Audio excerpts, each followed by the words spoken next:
Shalom Indonesia, dari Sabang sampai Merauke, dari Miangas sampai Pulau Rote. Senang bertemu di malam hari ini bersama dengan bapak-bapak, ibu-ibu, saudara-saudari yang kekasih dalam Tuhan, rekan-rekan, sahabat-sahabatku, dan seluruh pemirsa. Saya berdoa supaya harapan Tuhan terus terwujud dalam kehidupan kita, dan juga kekuatan Tuhan, energi Tuhan, urapan Allah, kasih Tuhan yang besar, yang dalam, yang lebar, yang luas menyertai kehidupan kita. Haleluya, puji nama Tuhan.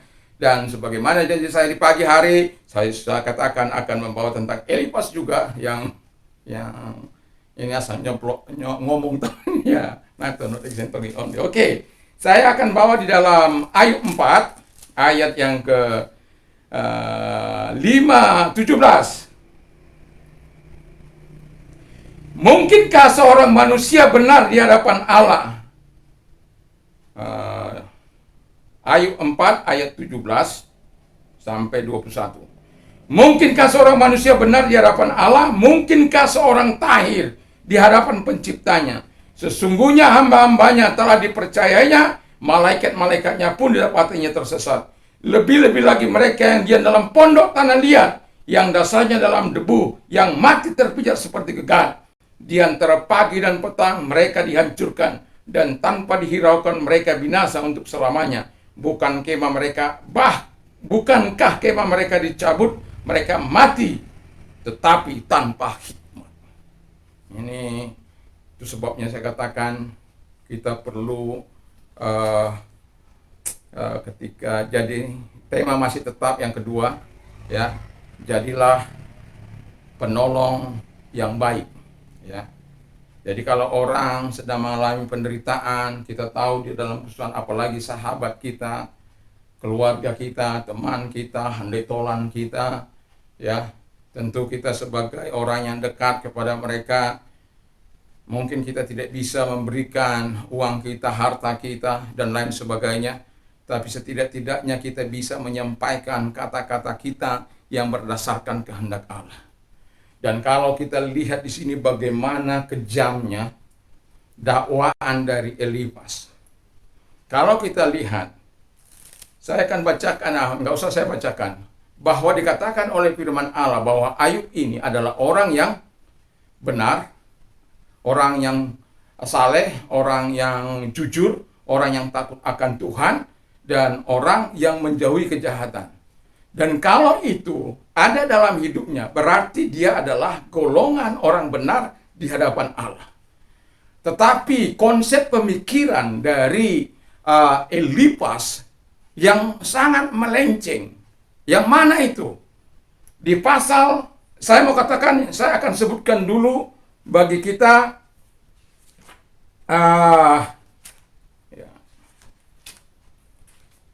ini.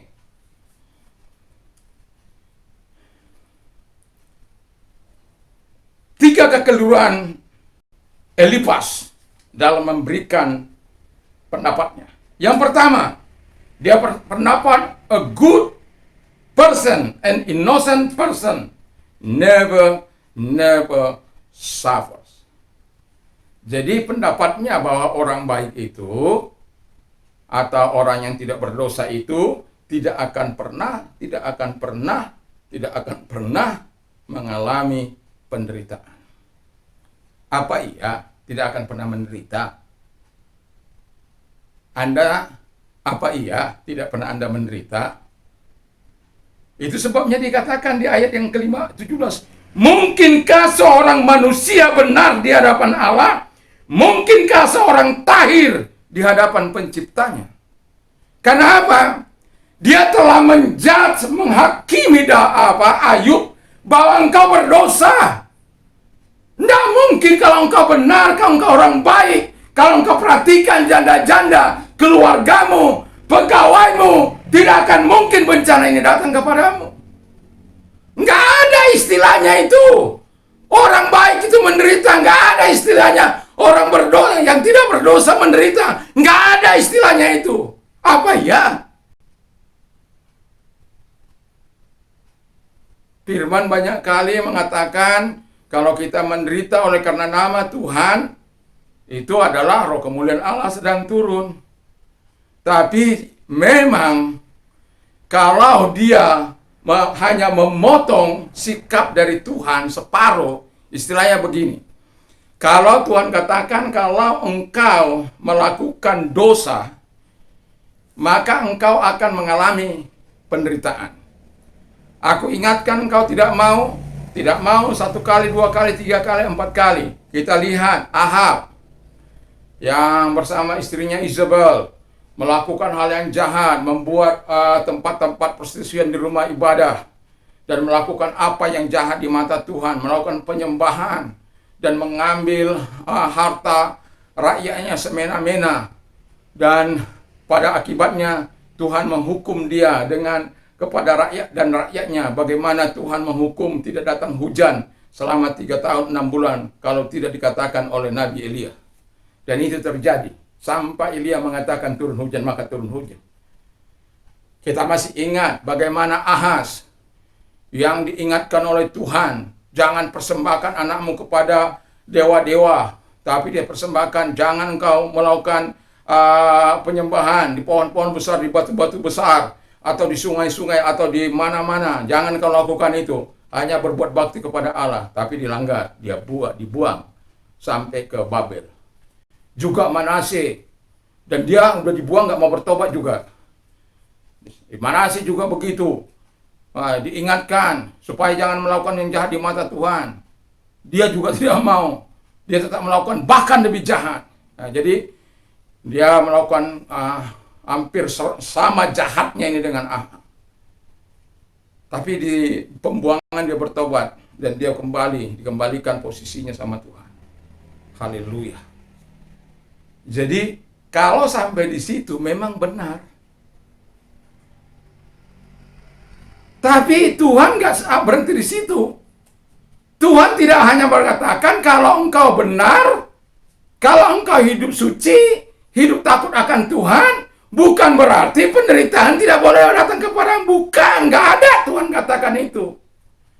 Tapi Tuhan berkata, kalau engkau mengalami penderitaan, aku bersama dengan engkau. Baca itu Mazmur 91 ayat 14 sampai dengan 16 itu. Baca bagaimana ini si Elifas nggak tahu dia. Dia sesuka dirinya saja ngomong. Itu kesalahan yang pertama. Kesalahan yang kedua yang dilakukan adalah orang yang menderita itu dihukum karena dosa-dosa mereka. Seperti itu tadi, Ahab tadi dihukum karena dosa-dosa mereka. Itu benar, dalam sampai itu memang benar. Tapi kepada Ayub dia lakukan seperti itu, mendakwa seenak perutnya, mengatakan seenak perutnya, tanpa mengerti firman Allah yang sebenarnya. Makanya tadi pagi bagaimana sebenarnya Ayub menjawab Elifas ini di pasal 16. Bagaimana Elifas menyakiti dia, mendakwa dia, menuduh dia, menghakimi dia, mengkritik dia, seolah-olah dia berdosa. Makanya dia berkata, ini Elifas, masa kan ada manusia yang benar? Berarti dia juga nggak benar itu. Ya. Seenaknya ngomong. Orang sudah menderita, bukannya diberi kekuatan, bukannya diberikan keberanian untuk menghadapi. Bukan dia katakan, ada firman Allah dalam Mazmur 91 ayat yang ke-16 itu. 14-15 ayat yang ke-15 dikatakan begini. If you pray to God, God will answer you. And I will be with you in your trouble. Aku akan bersama dengan engkau dalam kesusahanmu. Aku akan melepaskan engkau. Aku akan memuliakan engkau. Aku akan memberikan engkau panjang umur. Aku akan menyelamatkan engkau. Tapi dia tidak tahu semuanya itu.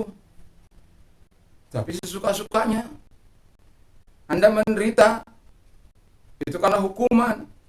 Memang ada. Karena kita berbuat dosa, akhirnya Tuhan menghukum. Kan saya sudah bilang. Tapi bukan semua orang yang menderita, lalu seenaknya kita mau mendaksa orang, mau menghakimi orang, mau mempersalahkan orang. Tidak.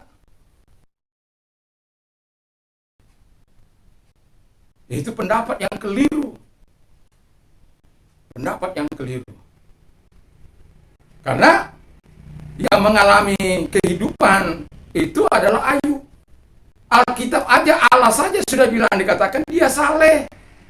Dia hidup benar. Dia jujur. Dia takut akan Tuhan, doanya bersih. Menjauh yang jahat. Kurang apa?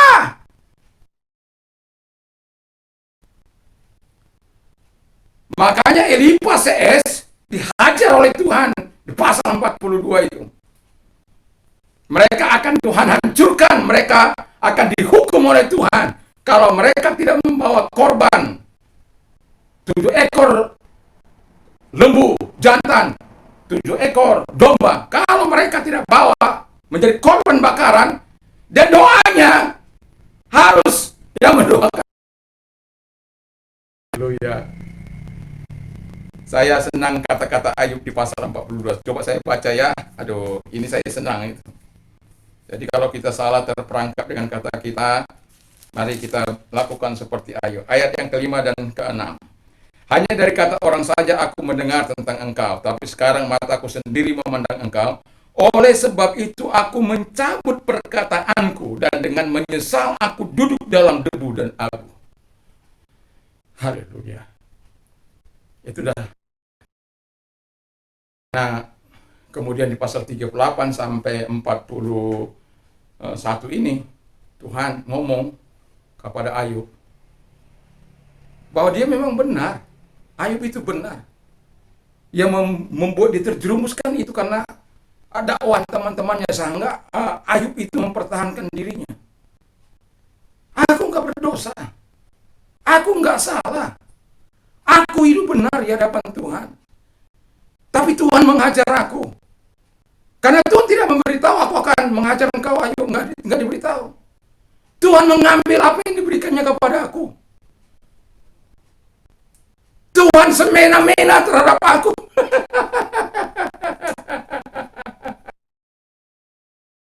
Tapi apakah betul semena-mena? Tidak, ya. Ya. Jadi itu. Yang ketiga, Ayub menderita karena dia telah melakukan yang salah. Job was suffering because he had done something wrong. Apa betul? Ya. Di mana dia ada fakta bahwa dia melakukan yang salah. Apakah hak-hak janda seperti mereka katakan, hak-hak janda kau ambil, hak-hak pegawai kau kurangi dan lain sebagainya? Apa betul? Memang banyak ya saat-saat ini ya hak-hak pegawai yang memang harus dikurangi karena bosnya juga. Kalau dalam situasi seperti itu mungkin gak ada masalah ya. Supaya artinya sama-sama bisa bertahan. Kamu hidup, saya hidup. Ya begitu. Jadi mari kita sama-sama menanggung semuanya. Ya mungkin itu nggak masalah. Tapi ini tuduhan. Tuduhan yang tanpa alasan. Sampai dikatakan kalau sudah sampai pukulan yang terakhir kepada keluarga saudara-saudaramu, saya sampai nggak memperhatikan kau. Saudara kandung tak memperhatikan, tak datang untuk menghibur. Baru setelah pasal 42 karena Tuhan itu suruh. Mereka bawa orang-orang semua yang menjadi sahabat Daud itu, sahabat Ayub itu, datang memberikan berkat. Dan akhirnya Tuhan memberkati dia. Setelah itu di double. Kenapa? Bukan karena dia melakukan kesalahan. Cuma karena memang dia nggak tahu bahwa dia sedang mengalami proses pendidikan. Tapi Elihu sudah memberikan kepada dia bahwa Tuhan mampu menggunakan penderitaan itu untuk membentuk karakter seseorang, untuk membentuk sifat seseorang, untuk membentuk kesetiaan seseorang, untuk membentuk ketaatan seseorang. Apakah dia tetap taat, apakah dia tetap mengasihi Allah, apakah tetap datang kepada Allah kalau aku memberikan seperti ini? Apakah imannya itu terletak kepada harta atau benda atau kekayaan yang aku berikan selama ini? Ataukah karena pagar yang aku taruh yang gak pernah aku tarik dari dia?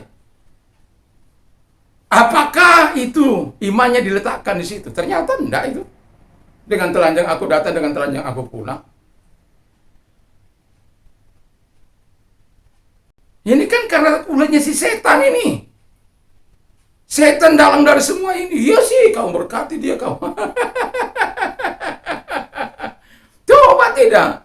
Coba ambil semua hartanya. Coba. Beri dia sakit. Pasti segera engkau dikutukinya. Tapi apakah betul? Tidak.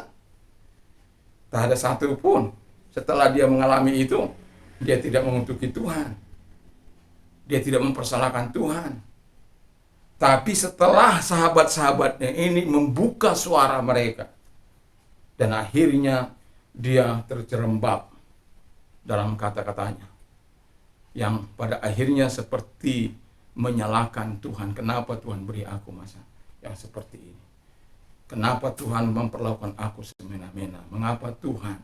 Maka baca firman Allah, baca Ayub itu, supaya kita mendapatkan hal yang jauh lebih baik. Dan Tuhan melakukan yang terbaik bagi Ayub. Jadi penderitaan, ingatlah, penderitaan orang benar bisa itu bukan karena dosa, tapi bisa juga karena dosa. Tapi ketahuilah, kalau engkau datang kepada orang, janganlah dengan mudah memperkatakan, tidak ada orang baik yang akan pernah mengalami penderitaan, atau orang berdosa yang tidak berdosa. Atau kalau engkau tidak berdosa, tidak akan mungkin ada hukuman. Kau menderita, tidak akan mungkin menderita kalau engkau tidak melakukan sesuatu yang salah di hadapan Tuhan. Tidak mungkin. Dengarkan. Hidup kita ini Tuhan yang ngatur. Tuhan mau ubah kita dalam posisi yang saat ini di atas, Tuhan tiba-tiba ubah di bawah. Kadangkala ada orang yang di atas dibuat ke bawah, nggak tahan ketika dia ada di bawah. Atau yang di bawah dinaikkan ke atas pun dia nggak tahan. Karena apa? Yang diletakkan pengharapannya, kekuatannya itu bukan kepada Tuhan. Bukan, kalau kemarin saya katakan, bahwa apapun yang kita lakukan dalam hidup ini, maka Yesus harus menjadi number one. Sehingga ketika ada permasalahan kita, ya berseru kepada dia. Pastilah Tuhan mendengar. Pastilah Tuhan menolong kita. Ada saja Tuhan caranya untuk menolong kita. Jadi kalau ketika kita mendengar sahabat-sahabat kita menderita, mari jadilah penolong yang baik.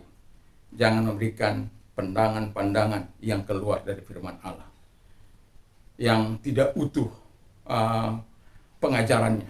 Kalau nggak utuh pengajaran ini, seperti Bildad akhirnya mempersalahkan orang lain sekalipun dia tidak salah. Sampai dikatakan, masa kan ada orang benar di hadapan Allah yang hanya terbuat dari kemah tanah liat? Nggak mungkin lah. Nggak mungkin. Kenapa? Dia betul-betul sudah memberikan intimidasi kepada kepada Ayub. Tekanan yang begitu luar biasa supaya Ayub ini mengakui dosa-dosanya. Lu bagaimana mau diakuinya dia nggak melakukan kesalahan?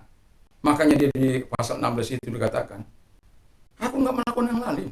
Doaku pun bersih di hadapan Tuhan. Di pasal 1 itu, berulang saya katakan, dia orang yang takut akan Tuhan, orang yang saleh, orang yang jujur, orang yang melakukan, yang menjauhi apa yang jahat, yang takut akan Tuhan. Dan itu bisa terbukti di pasal 42.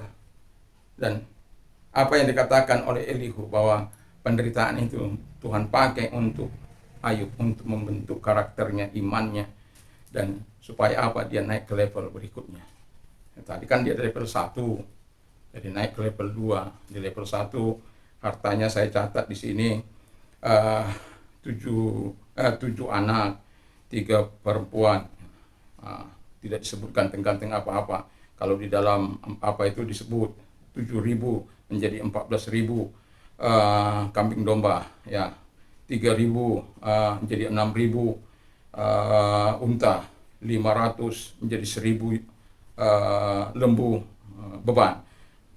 Terus 500 menjadi 1.000 keledai, dan banyak sejumlah orang-orang pegawai di rumahnya yang hidup dari mejanya.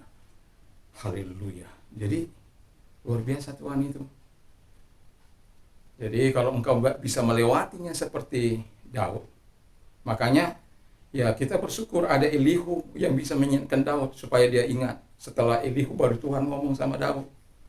Dia mengaku, ya Tuhan, aku yang salah. Ku tarik semua perkataan.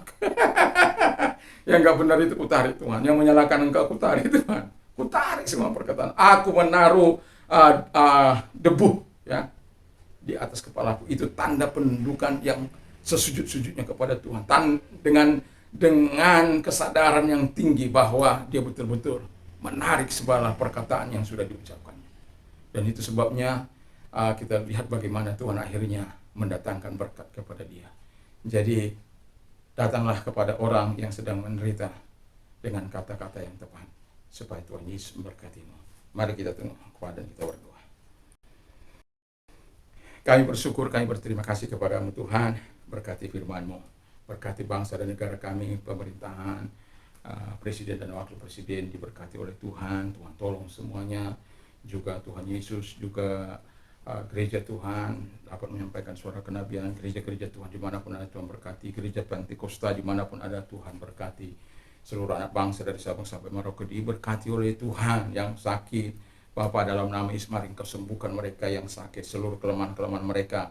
Mari dalam nama Yesus tumpangkan tangan atas mereka Bapa, dan sembuhkan mereka, dan oleh bilur-bilur mereka sembuh. Dan selalu ada mujizat bagi orang yang percaya kepada Tuhan. Dan bagi mereka-mereka yang berdampak, Tuhan datang kepada mereka, dan Tuhan tolong mereka sebagaimana janji-Mu. Marilah kepadaku, hai kamu yang letih lesu dan berat, aku akan memberikan kelegaan bagimu. Dan Engkau juga yang berkata, serahkanlah kekhawatiranmu masalahmu, sebab aku yang melihara engkau. Pelihara mereka, berikan kelegaan bagi mereka, sehingga tidak stres. Karena banyak yang kami dengar bagaimana orang-orang menyelesaikan persoalan mereka yang mereka tidak sanggup, mereka bunuh diri. Tuhan, itu bukan acara Tuhan. Terima kasih. Kami yakin, kami percaya kepadamu Tuhan. Ada senantiasa solusi bagimu. Penderitaan yang panjang bisa membuat orang berubah. Tapi kami mohon kalau Engkau Tuhan bersama dengan mereka, pasti mereka cakap untuk menanggungnya. Terima kasih. Kami juga berdoa bagi orang yang mengalami transformasi Tuhan. Kalau Engkau orangnya taruh tangan-Mu di dada, mari kita berdoa. Bapa di surga datang kepada mereka. Genggam hidup mereka Tuhan, masuk dalam hidup mereka. Sama seperti Engkau berjumpa dengan Paulus, datang juga kepada mereka. Ubahkan mereka menjadi alat-Mu yang mempermuliakan Engkau, memasukkan nama-Mu menjadi saksi-Mu, dan nama-Mu dipuji dan dipermuliakan. Terima kasih Bapa di surga. Bagi mereka yang mau percaya Yesus, kami juga berdoa kepada mereka. Dengarkan firman Allah, akulah jalan dan kebenaran dan hidup, tiada seorang sampai kepada Allah kalau tidak melalui aku. Keputusan sudah tepat, mari ikuti doa saya. Tuhan Yesus, saya sadar saya orang berdosa, saya butuh Tuhan. Ampunilah segala dosa dan kelemahanku. Saya mengaku segala dosa dan kelemahanku yang pernah aku lakukan di hadapan Tuhan. Sucikanlah segala dosa dan kejahatan yang pernah aku lakukan di hadapan Tuhan dan sama Tuhan, dengan kuasa darah-Mu yang ajaib itu. Terima kasih Tuhan buat pengampunan-Mu, pujian-Mu. Saat ini hatiku terbuka untuk-Mu, terus untuk Engkau masuk dan menjadi Tuhan, menjadi Raja dalam hidupku.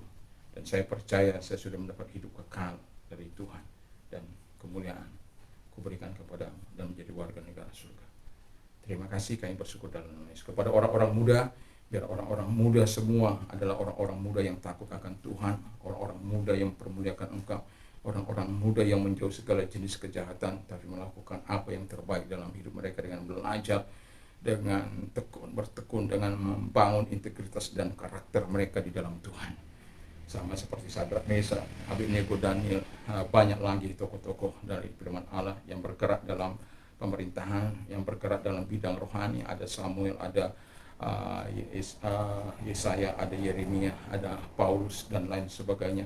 Yang bergerak dalam bidang ekonomi, ada atau bisnis, ada Ayub, ada Abraham, Ishak dan Yakub. Dan Tuhan Bapa di surga, Tuhan semua tolong supaya orang-orang muda di bangsa kami ini betul-betul punya pemikiran yang brilian, yang cerdas, yang hidup mereka takut akan Tuhan. Mereka melakukan dalam kehidupan sehari-hari mereka adalah melakukan apa yang baik di mata Tuhan. Mari Engkau sertai mereka, kuatkan mereka, urapi mereka dengan kuasa Tuhan. Sehingga apabila mereka dipercayakan memegang tampuk pimpinan di masa yang akan datang, bangsa ini dibawa menjadi negara yang maju, bukan lagi negara yang berkembang, tapi negara yang maju. Terima kasih, kami bersyukur dalam nama Yesus. Haleluya. Amin. Bagi Anda yang sudah menerima Yesus sebagai Tuhan dan Juru Selamat, Tuhan memberkati. Yang sudah ditolong oleh Tuhan, mari saksikan kemurahan Tuhan. Dan saya mau katakan, kalau kita mau tidur, jangan lupa untuk membaca firman Allah dan berdoa. Dan juga saya mau katakan kepada kita, mari kita tetap setia kepada Tuhan. Damai sejahtera Allah yang melampaui segala akal akan memelihara hati dan pikiran dalam Kristus Yesus. Berbahagialah orang yang mendengar, menyimpan dan melakukan firman Allah dalam hatinya. Iman timbul dari pendengaran firman Kristus. Apa saja yang orang lain ingin lakukan kepadamu, lakukan juga lah. Demikian kalau dicubit itu sakit, jangan mencubit. Dan Allahku akan mencukupi segala kebutuhanmu. Allahku akan mencukupi segala kebutuhan menurut kekayaan dan kemuliaan dalam Kristus Yesus. Apa saja yang kau minta dan bukan percayalah engkau sudah menerimanya. Taruh imanmu. Tuhan Yesus memberkati. Haleluya. Dan menangislah dengan orang menangis, tertawalah dengan orang tertawa. Dan saya berkata, supaya setiap kita tetap bisa berkata segala perkara dapat kutanggung dalam Dia yang berikan kekuatan kepada. Puji nama Tuhan. Dan kepada Anda pengguna narkoba, bertobatlah. Yesus sangat mengasihimu. Apalagi pengedar, bertobat. Kalau engkau tetap tinggal di situ, narkoba bisa menghancurkan masa depanmu, hidupmu, dan lain sebagainya. Katakan tidak terhadap narkoba, katakan ya terhadap kebenaran, terhadap Roh Kudus, terhadap firman Allah. Sungguh Yesus menantimu dengan sabar. Tuhan Yesus memberkati. Salam Indonesia, salam Nusantara. Haleluya. Amin.